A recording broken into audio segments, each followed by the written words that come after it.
有些城市一见就很热情，伊斯坦布尔不是，它更像一位沉默的老灵魂。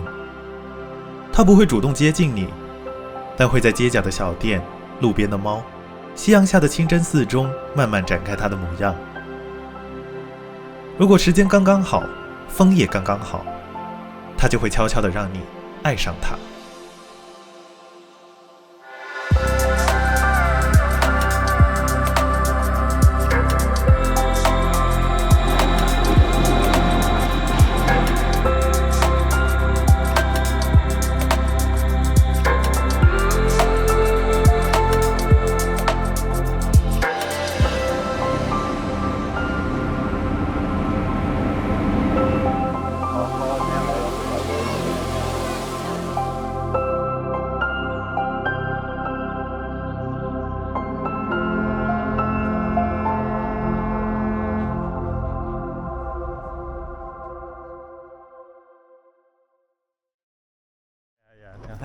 Nice to meet you.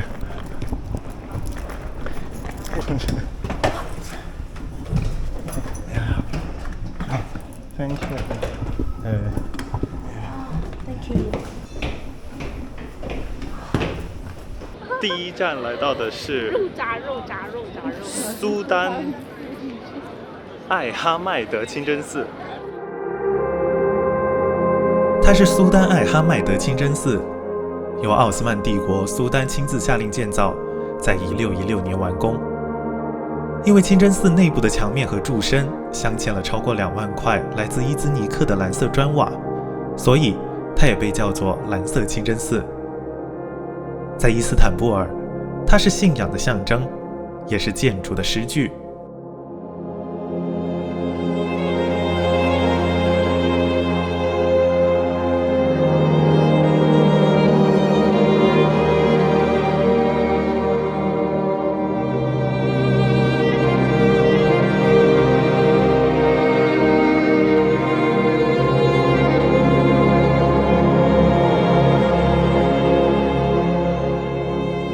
蓝色清真寺最打动人的，并不是它有多么的宏伟，而是它身上的那一种安静的气质。广场里面很热闹，白鸽、孩子、游客都在动，只有它始终安静地站在那里。离开前，我又回头看了一眼，不知道为什么，总觉得它在守着些什么。我们逛完苏丹艾哈迈德清真寺，我们现在就是要排队买票，然后进这个地下水宫殿。这里的光线非常的暗。水宫殿是用来蓄水的地方，它供这个城市里面的很多居民的，可以方便他们使用水。躲在城市底下，安安静静地流淌了好几百年，没有声响，也没有光。地下水宫殿就这样默默托起整座城市的日常，四周一根根石柱撑起了这个空间。仔细看，会发现这里的柱子好像都不太一样，每一根都有着自己的样子。可以看到它这里用了好多这种圆柱来构建，很多圆柱它其实是来自那种已经荒废了的神庙。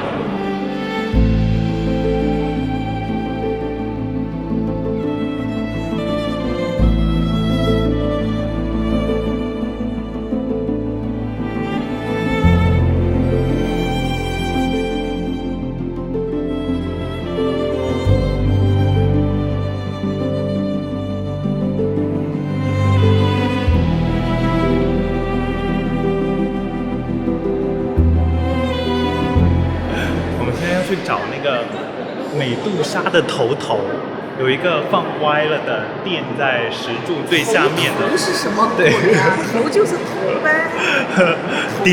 叠词，恶心心。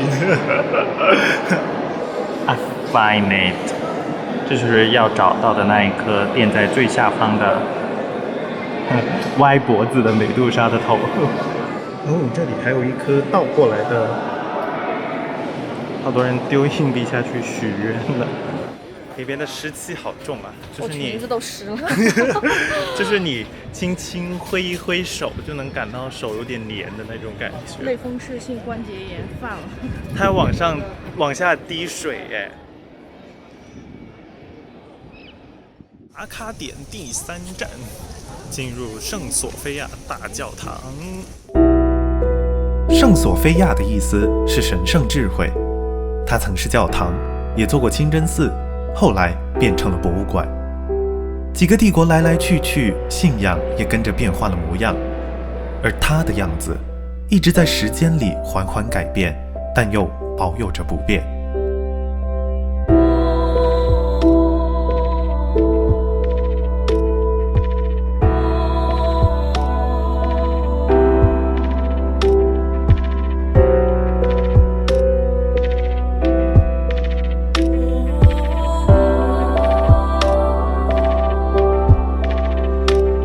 晚上的大教堂游客不少，吊灯悬在头顶，在人群上方轻轻晃着光。那盏灯仿佛看着你，像很久以前就在那儿一样。出口的墙上藏着一幅圣母像，这座教堂曾经就是献给他的。1500年来，大教堂一直站在这里，看着帝国更替、信仰更迭，还有人来人往。我们去吃的是这一家景区附近好像还蛮有名的一家烤肉店。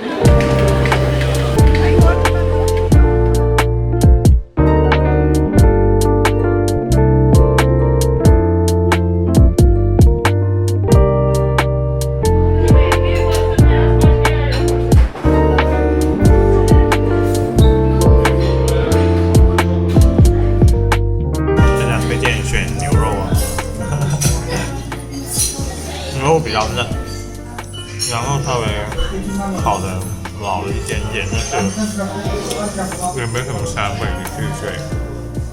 所以如果你比较有牙力的话，就可以吃这样的。多年前我已经体验过土耳其的甜品是有多甜。我体验过，我同事去土耳其带回来那个糖，各种样的。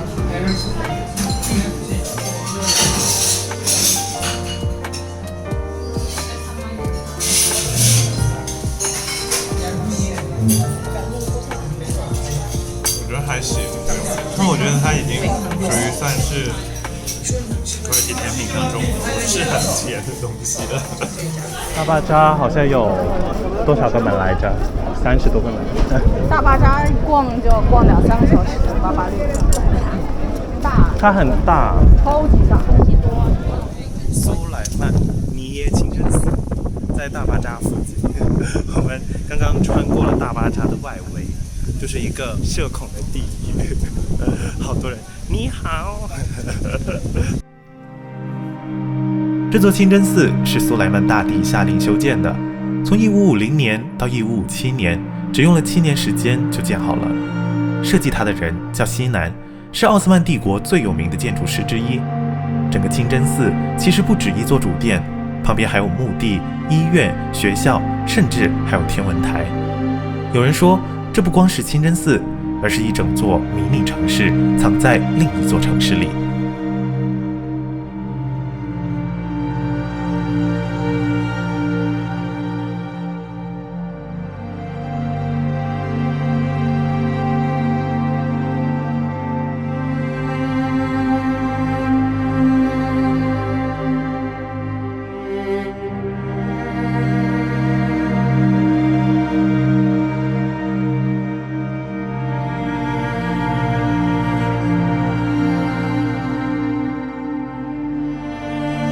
清真寺后面的区域埋葬着苏莱曼一世和他的妻子，他们的一些家人也安葬在这附近。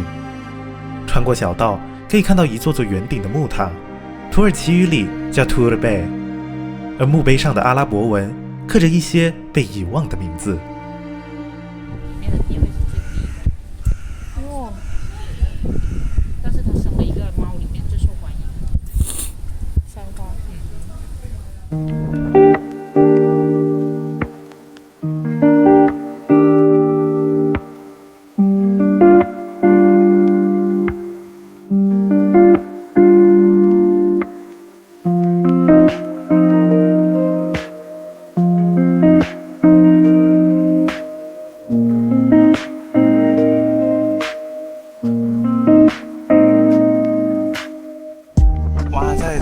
曼清真寺这一边可以眺望到对面的那个新城区。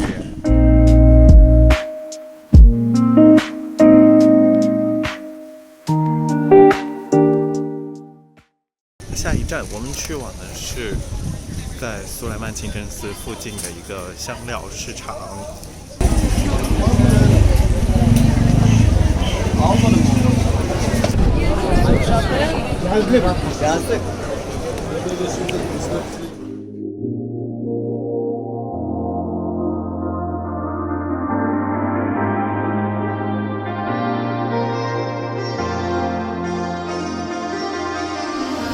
这个地方叫香料市场，不过它的正式名字其实是埃及市场。它建于1660年，修它的钱还是从当时奥斯曼帝国统治下的埃及省收来的税。以前主要卖香料，现在你想要啥基本都能找到，从干果、茶、咖啡到那种甜到发齁的果仁蜜饼。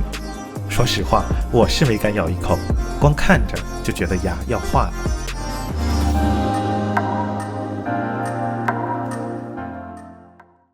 我们现在到的是卡德科伊。中午我们来到了一家丁字路口的餐厅，外观看起来像是本地人平常吃饭的地方，简简单单的。到的时候人还不多，点完餐付完款之后，店里才慢慢热闹起来。菜是从橱窗里选的，种类很多，我们不小心就点了一整桌。后来才注意到当地人的午餐分量吃的是比较少的，可能一碗扁豆汤加一些面包，一个小菜就够了。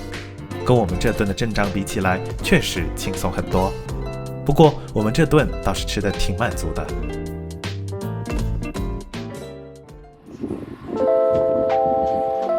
伊斯坦布尔的亚洲区这一边其实也很好逛，像我们这次来到的卡德科伊街区就特别适合 City Walk。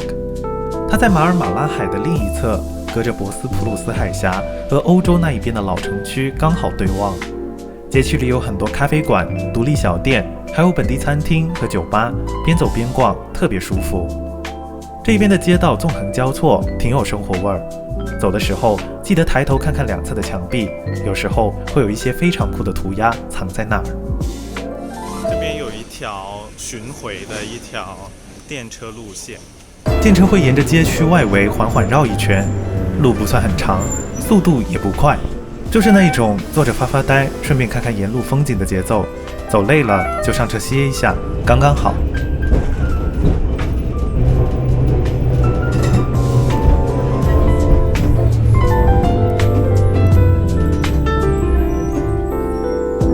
这个街区一路往下走，可以走到海岸边，街道慢慢变得开阔起来，风也开始变得不一样了。博斯普鲁斯海峡就在眼前，对岸的老城区安静地铺在远处，像一张展开的地图。上午10分，我们现在伊斯坦布尔的独立大街觅食。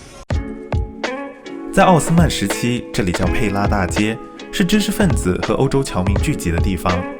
那时候的旅行者喜欢把这片地方叫东方巴黎，就因为它那一半欧洲一半亚洲的混搭味。街上有各种商店、饭店、小吃店，还有很多老建筑藏着故事，是伊斯坦布尔最热闹的步行街之一。整条街差不多有3公里长，从头走到尾能逛上一整天。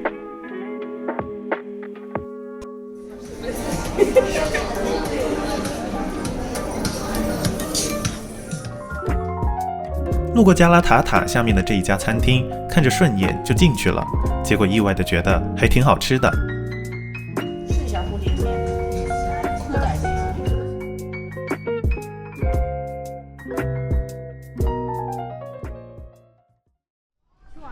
午饭之后，我们就在附近的贝伊奥鲁区随便走走。这片区域其实就是大家常说的新城区，它的范围挺大的，往东北走能到塔克西姆广场，往西北就一直延伸到整个金角湾的一岸。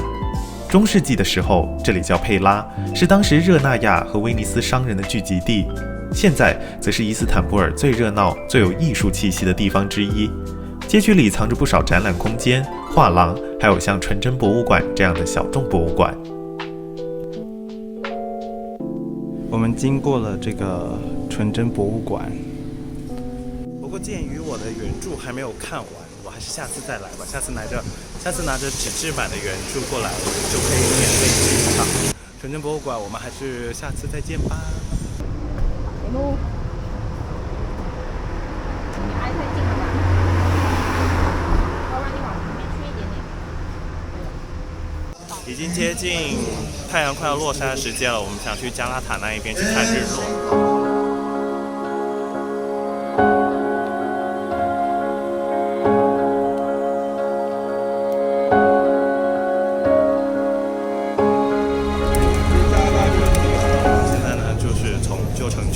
然后走过这一条桥，一直呢回到我们的新城区加拉塔。你看这个桥的上面有好多人在钓鱼。加拉塔大桥横跨在金角湾上，一边是老城区，一边是现代感更强的新城区。它就像纽带一样，连接着两种不同风味的城市区块。走在桥上，能看到两岸的天际线，还有开进海湾的船只。桥上站满了钓鱼的人，密密麻麻的。这已经成了伊斯坦布尔非常有代表性的画面了。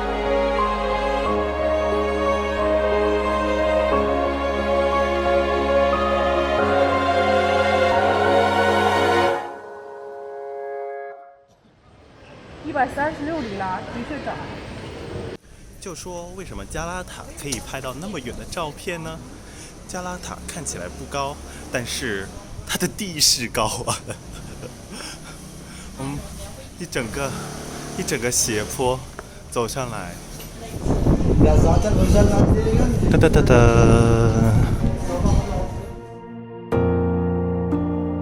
加拉塔石塔是热那亚人留下来的老塔，一开始叫基督塔，已经在这站了600多年。奥斯曼人修了它好几次，还拿它当过火警的瞭望塔。直到1960年代，它才真正对外开放，成了这座城市最醒目的地标之一。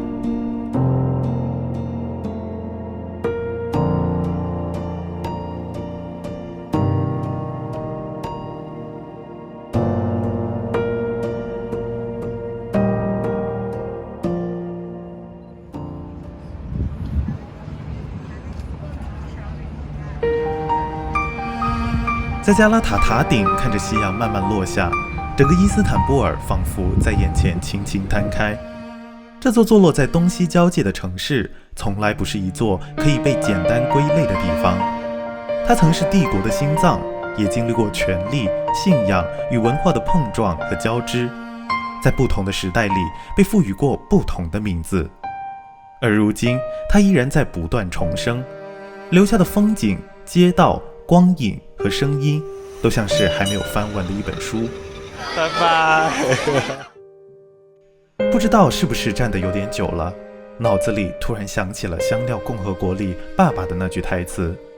Aslında hiçbirimiz ayrılmak istemiyorduk.